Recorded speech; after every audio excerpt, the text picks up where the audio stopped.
നീ എന്തിനാ വേണ്ടാത്ത കാര്യങ്ങളൊക്കെ ശ്രദ്ധിക്കണേ? ദൈവമേ, ഇനിയെങ്കിലും ഒരു പെണ്ണിനും ചൊവ്വാദോഷം വരുത്തരുതേ.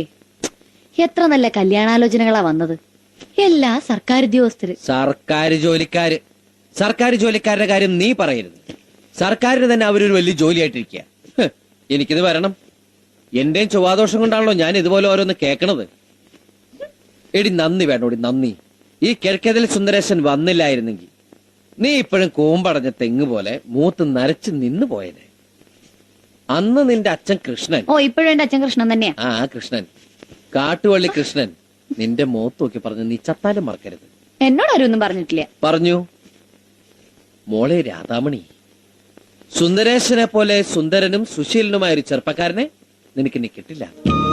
അയ്യാടാ, സുന്ദരൻ കണ്ടേച്ചാലും മതി.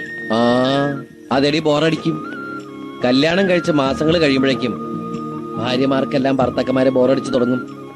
എന്റെ ചേട്ടൻ ചേട്ടത്തിയമ്മയ്ക്ക് ആഴ്ചയിൽ സാരി മേടിച്ചു കൊടുക്കുന്ന പോലും ആ ബോറടി അങ്ങോട്ട് ഒഴിവാക്കാനാണ്. പിന്നെ ഒരു ആശ്വാസം, നമുക്ക് ആ ബോറടി തുടങ്ങിയിട്ടില്ലല്ലോ. ഇക്കണക്കിന് പോയാൽ എനിക്ക് പെട്ടെന്ന് ബോറടിക്കും.